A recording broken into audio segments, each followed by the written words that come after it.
Health officials detected more cases of the Omicron coronavirus variant. Out of the 677 samples sequenced, 91% or 618 were found with the highly transmissible variant. To date, 13 are currently ill. 2 died, 560 recovered, and 43 are still for verification.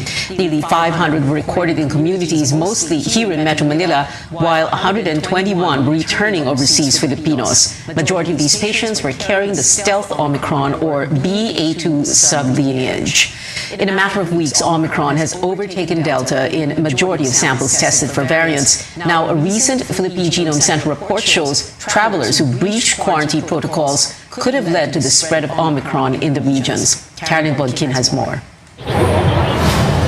If you had COVID-19 in January, there's a big chance it's the Omicron subvariant BA2 or the so-called stealth Omicron. This is harder to distinguish from the other coronavirus variants. But by the time you entered 2022, starting this first week of January, almost 100% of the sequence cases we have, particularly in the National Capital Region, as well as in the Calabarzon areas, are already Omicron. The country now has over 1,000 Omicron cases, but the most common is the stealth Omicron. A Philippine Genome Center report on January 20 looked at over 500 Omicron cases. It says there's only one original Omicron case found in a traveler from abroad. The rest are the 2 other versions of Omicron. BA1 Omicron subvariant is commonly found among international travelers, while the stealth Omicron is in most local cases. Majority of these international travelers didn't appear to have infected others, which means Omicron entered and spread in communities because of undetected cases and breaches in quarantine protocols. Quarantine officials have investigated at least 4 international travelers who skipped regulations. That tells us also that there could be some hidden lines of transmission na hindi natin na-detect, or it is possible USEC na may lumabas at saka siya talaga nag-spread. In a message to CNN Philippines, Philippine Genome Center Chief Cynthia Saloma says the earliest local Omicron case carried BA1 from a sample collected in November. While the Genome Center report shows the first stealth Omicron subvariant was tested on December 1st from Soc-Sargent. The first Omicron case from international travelers was tested 2 days later on December 3rd. Most of 164 patients have no or mild symptoms, especially fully vaccinated people. Saloma says there appears no difference in the symptoms between the original and the 2 Omicron subvariants infection. Mostly upper respiratory tract infections, mostly asymptomatic ang pinakamarami at saka po milder symptoms. It doesn't mean that it cannot be lethal. The health department has recorded 5 deaths among Omicron patients, all with underlying illness. With a heavily mutated coronavirus variant spreading, infectious diseases specialist Dr. Ronjin Solante says we need to achieve a wall of immunity. This means vaccinating everyone who's eligible, a bigger target compared with herd immunity that only aims to vaccinate a certain percentage of the population. I think achieving a herd immunity may not be enough to control the pandemic. Moving forward, we need everyone with this vaccine so that we can create that wall of immunity so that there will be less transmission and then less of the surges and peaks. Saloma and Solante say there's still much to know about the stealth Omicron, including its effect on vaccines. Caroline Bongkin, CNN Philippines. As the Omicron wave continues to sweep the country, the government is reiterating mask guidelines, wear better fitting or even higher quality masks to get better protection. Experts abroad are now recommending N95 hospital-grade masks, but as our senior correspondent David Santos reports, officials here point out it's not the mask you use, but how you wear it. In short supply 2 years ago, the government recommended against the use of N95 masks for the general public. Experts now say they're the best option against the highly transmissible Delta and Omicron variants. CNN's Dr. Sanjay Gupta explains. I think it's worth reminding people why exactly they work so well. It has to do with the actual material There are electrostatically charged fibers in here. So it's not just filtering particles, it's actually attracting particles. Kind of like a blanket might attract your socks in the dryer. Also, it works well, not just for air that's potentially coming in, but also for air that's potentially going out. That means the electrostatic charge pulls airborne particles into your mask and prevents you from inhaling them, including the virus. The health department is now also recommending the use of N95 masks or other high filtration respirators. Pinakamababa o lowest ang risk ng pagkalat at pagkakahawa ng virus kung fitted K95 at N95 mask ang suot. However, its comfort as well as limited supply and price are sources of concern. Online, it sells from 70 to 120 pesos a piece. So what's the more comfortable and less expensive option? The China-made KN95 and KF94, which is made in Korea. Just be cautious, counterfeit products have flooded the market. Wearing them can give you a false sense of security. Surgical and cloth masks are still way cheaper. But whenever possible, the DOH wants you to use them together. Nire-recommenda ng kagawaran ang double masking or filtration. So kapag sinuot po natin ng surgical mask, maaari po nating takpan ito ng isa pang layer, and that would be our cloth mask para po appropriately fit sa ating mukha ang ating surgical mask. Surgical masks like N95s have also electrostatic charge. The problem with a surgical mask, it tends to fit loosely with gaps around the nose, cheeks, and chin. But if a mask is snug fit or sealed tightly, experts say that spells the big difference for your protection as well as for those around you. Hindi po sapat ang pagsusuot ng tamang uri ng mask. Kinakailangan tama at fitted ang ating pagsusuot nito. Surgical masks need to be changed every 6 hours, while cloth masks need to be washed after every use. Unless visibly soiled, wet, or damaged, N95s can still be worn for several days. David Santos, CNN Philippines. The government will reconsider modifying its strict no vaccination, no ride policy for those awaiting their second AstraZeneca vaccine dose. The Transportation, Labor and Interior Departments earlier announced only fully vaccinated workers can take public transport beginning February 25th. If Metro Manila is still under Alert Level 3 by then. A 30-day window was given for workers to get vaccinated, as most vaccine doses can be completed within a month. But those who who got AstraZeneca must wait up to 3 months for their second shot, meaning those who were recently inoculated may not meet the deadline. That's a problem for them because ngayon lang sila magpapabakuna. They should have vaccinated. They should have been vaccinated much earlier. This is also a valid concern, and we will raise this once again to the three agencies, the DOTR and the Department of Labor, so that we can come up with some policy for them. For now, the agency says the rule still stands. AstraZeneca vaccinees relying on public transport will have to adjust until a new set of guidelines is released, hopefully before the window expires. Global headlines now. Moderna begins clinical trials of a booster shot targeting the more contagious Omicron variant. About 600 people will be enrolled in the study in 24 sites across the United States. Some participants will be fully vaccinated and others will be boosted. The development comes as a new study shows Moderna's regular booster shot still works against Omicron after 6 months, but antibody protection wanes sixfold.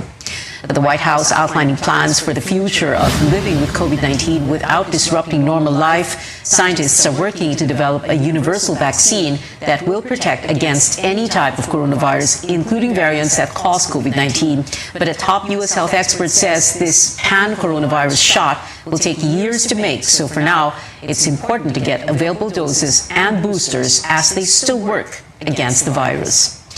Denmark will lift all COVID-19 restrictions beginning February 1st. Its prime minister says the country is now through the critical phase, highlighting the success of its vaccination and booster program. She adds an open Denmark with hugs, parties and festivals are now expected, but cases may again rise in the winter and a fourth dose could be required.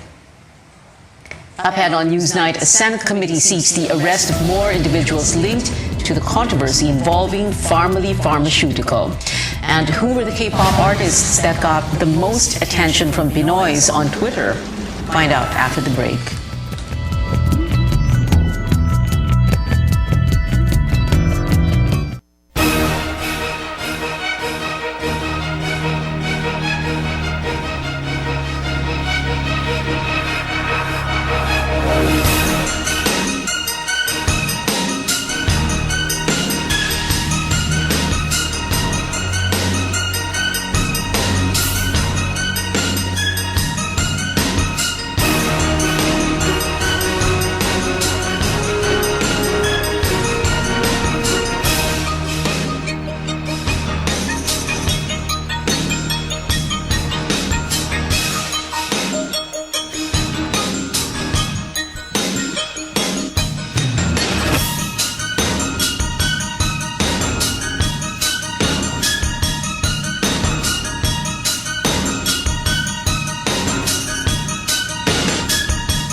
Welcome back to Newsnight, where we go above and beyond the headlines. Economic managers believe the door to recovery is now wide open.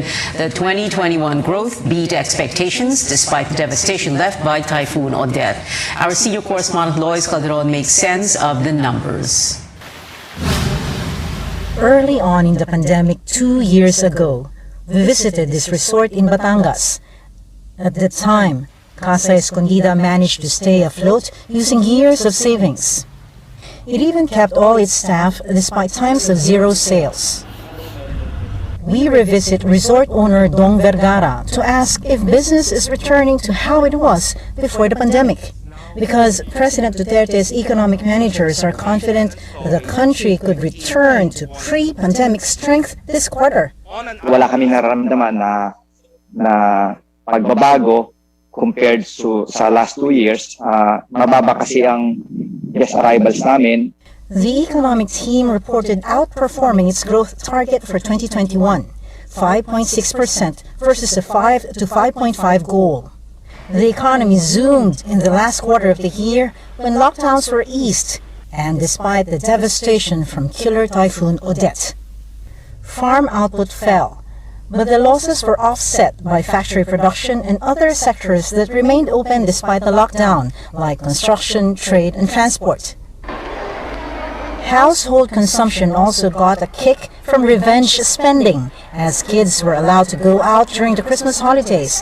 That boosted tourist spots like beaches. But it was fleeting, as Metro Manila plus nearby provinces like Batangas were put under Alert Level 3 as the new year opened. Maganda yung guest arrival namin, lalo na nung holiday. Pero starting this year, January, dahil tumaas yung Omicron cases, wala nang pumupunta. Socioeconomic Planning Secretary Carl Chua says a pre-pandemic growth pace could return as early as this quarter. That optimism is underpinned by falling COVID-19 cases and rising vaccination rates.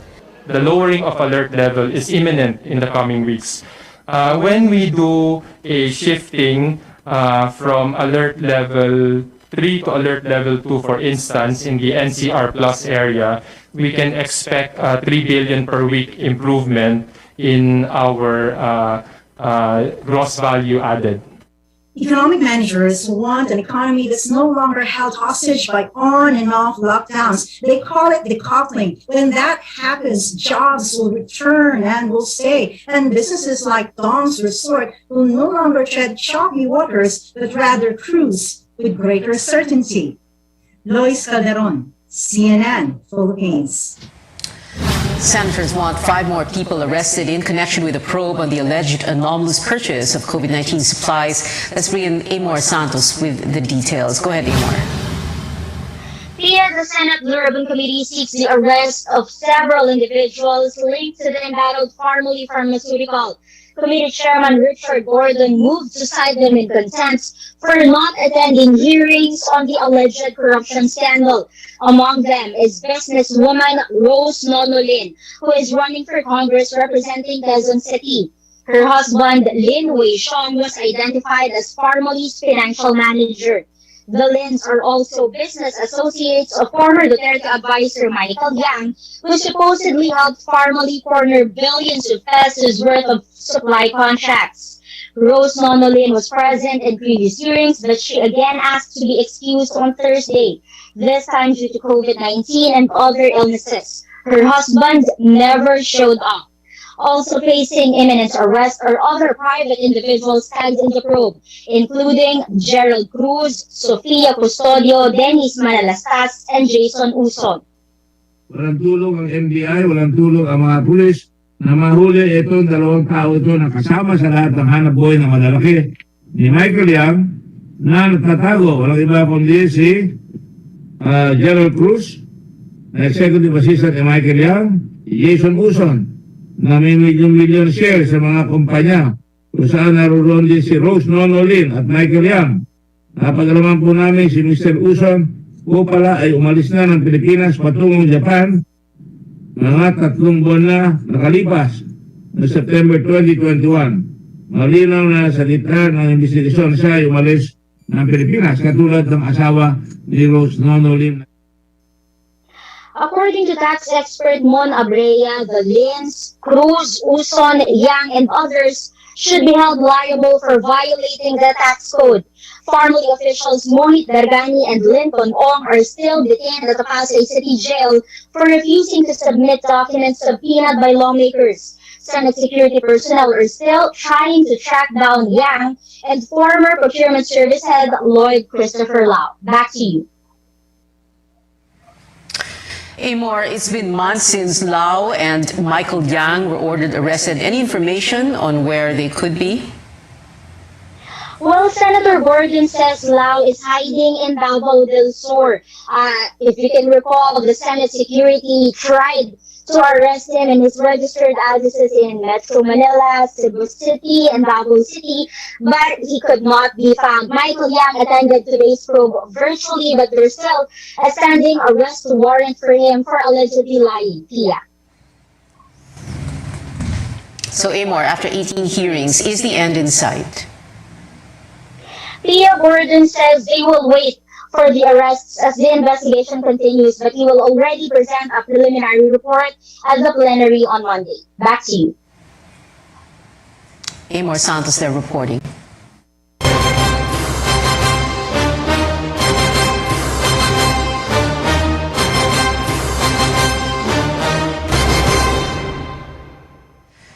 Presidential aspirants take their stand on more issues as the election draws near. Vice President Leni Robredo says the public should vote for her because women leaders have proven they shine in times of crisis.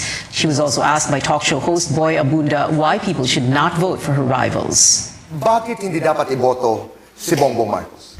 Number 1, sinungaling. Pangalawa, in the difficult moments, hindi siya nagpapakita. Si Isko, bakit hindi namin, si Mayor Isko, bakit hindi dapat namin iboto? Hindi klaro yung paninindigan sa maraming bagay. Ping Lacson.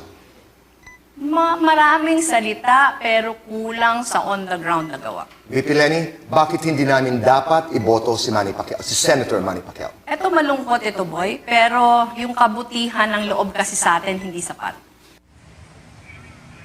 Senator Ping Lacson denies he lacks work on the ground. He says he just doesn't want to inappropriately appear when helping out in moments like calamities. The team of Bongbong Marcos says the former senator refuses to engage in what was described as negative and hateful campaigning. Ko na may mga mararaffle ako ng feathers, pero tinatanong kasi ako eh. Ayoko naman na sumagot na parang umiiwas. In my honest opinion, yun talaga yung palagay ko na kailangan ko isagot. Meanwhile, Senator Manny Pacquiao says he will push for charter change if he becomes president in a bid to shift to a parliamentary form of government. He says the 3 government branches currently in place are the country's presidential system are, quote, contaminated.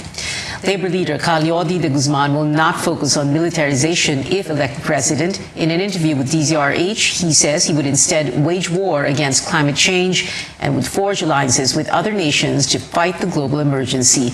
He also says he's open to hearing concerns of businesses, but that labor rights are of paramount importance. A poll official hints someone is interfering in the 3 disqualification cases against former Senator Bongbong Marcos. Rowena Guanzon, the presiding commissioner of the COMELEC's First Division, warned on Thursday she will announce her vote and separate opinion on the Marcos cases even without the official ruling. Now, that threat comes a day after she called on the commissioner assigned to consolidate the case to stop delaying the decision. Kung ang dahilan niya ay may sakit yung kanyang lawyer, tapos na rin naman yung quarantine nila, baka naman po, pagbigyan naman natin siya ng ilang araw pa para maisumitinan niya at makaboto na kami. Despite heading the First Division, Guanzon is not assigned to write the decision on the cases. It's either Commissioner Amy Ferolino or Marlon Casquejo. We'll speak with Commissioner Guanzon herself later on News.ph at 7.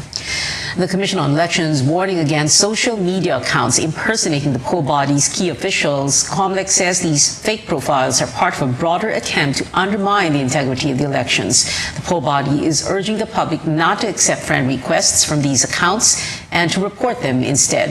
The Commission also says it would take legal action against fraudsters. The warning comes after a fake profile under the name of Commissioner Marlon Casquejo surfaced on Twitter. Support pouring in for fishermen affected by the ongoing construction of the new Manila International Airport in Bulacan. Stanley Gahete has that report. Low income due to the pandemic confronts many Bulacan fisher folk, including 31-year-old fisherman Leo of Barangay Masile, Malolos, Bulacan. He belongs to one of the fishing communities affected by the ongoing construction of Bulacan Airport City Project, also known as the New Manila International Airport. Apektado kami ng pandemic kasi sa panguhuli namin ng pangingisda. Medyo humihina yung humahango sa amin ng mga panguhuli namin, medyo bumababa yung presyo. While the airport project promises to generate jobs and business opportunities, local villagers have prepared petitions to get help for the affected communities. The project has now ongoing dredging activities.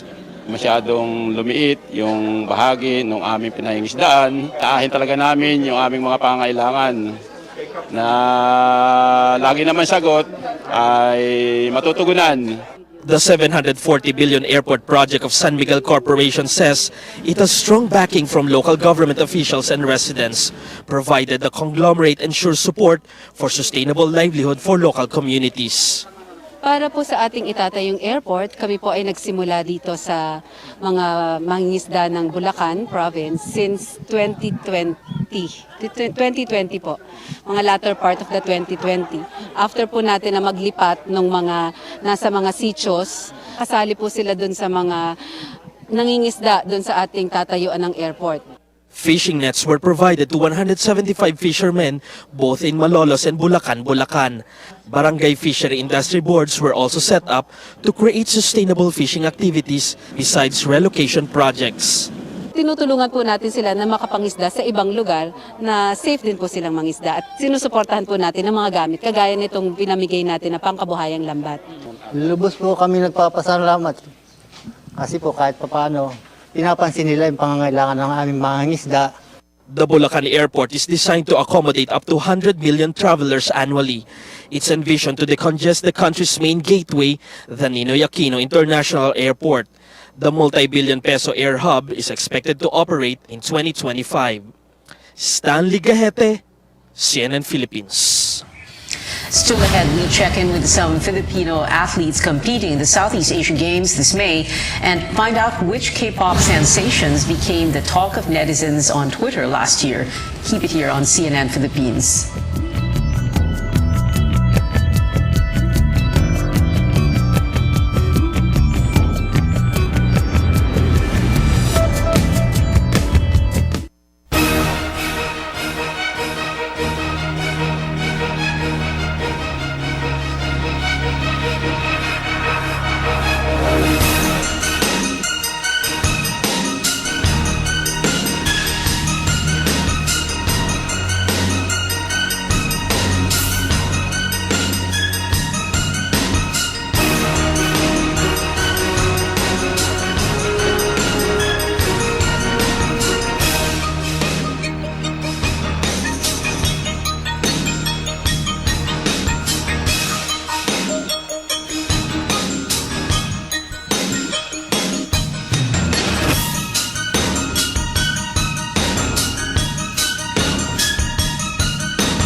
Only 4 months to go until the delayed Southeast Asian Games in Vietnam. How likely is another multi-medal haul for the Philippines? Pauline Versosa gives us the details with some of our local athletes.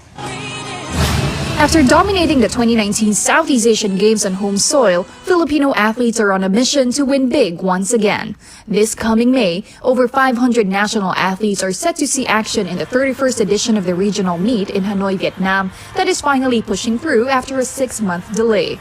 But for Philippine Olympic Committee President Abraham Bambol Tolentino, replicating the country's success may just be an uphill battle. We were #1 overall champion, but it's what Vietnam in second place. Ang lamang natin sa Vietnam is 40 plus. 40 plus golds. No? Eh, binawasan ni Vietnam ng 30 plus golds na events. Saan tayo naka-gold? So, simple mathematics na lang yun. Tapos nagdagdag pa siya ng 30, minus and plus. So, you can picture out na. So, talagang uphill battle. Tapos nabawasan pa yung training ng mga bata, budgetary constraints, mabigat. According to Tolentino, the Philippine team still has a strong chance of landing in the top 3, with the country still a top contender in sports like gymnastics, weightlifting, athletics, martial arts, and basketball. Even after suffering major setbacks, Filipino athletes are determined not to fall behind. For 3-time SEA Games Wushu gold medalist Agatha Wong, this means doubling down in training in the hope of clinching her 4th straight gold. It's been a while since I competed in person, like in actual. So I'm kind of very nervous and I'm very anxious about it. Yung mga iba kong competitors, they've already started while I'm just about to go to a bubble, while they have been in a bubble since, I don't know, like 2020, 2021. So I think that's the biggest motivator for me. Like I have to, not only show myself, but also show everybody that kahit na we're pressed for time, kahit na we've been through a lot this pandemic as a country, we're still going to show up and we're still going to do our best.